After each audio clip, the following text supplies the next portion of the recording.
Wara t-talba li saret mill-Partit Nazzjonalista sabiex tissokta investigazzjoni dwar it-taħwit li sar fil-kontijiet ta' dawlu l-ilma, l-Awtorità tal-Konsumatur laqat din it-talba u bdiet bl-investigazzjonijiet tagħha. Kien proprju ftit tal-jemilu li l-Partit Nazzjonalista żvela kif madwar 50,000 kont kienu imġela jħallsu kont tad-dawl u ilma ola milli suppost wara li l-Arms ma naqsitilhomx l-ekoriduzzjoni li huma intitolati għalih bidritt.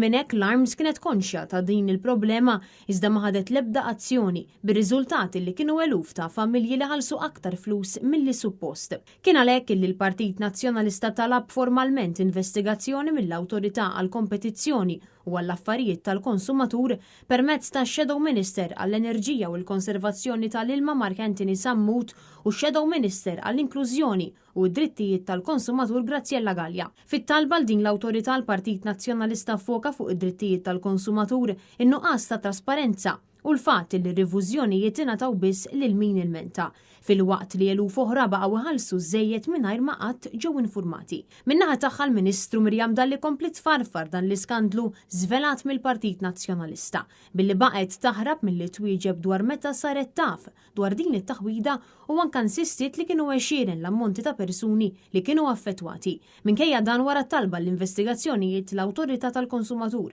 issoktat bl-investigazzjonijiet tagħha brabta ma' dan il-każ.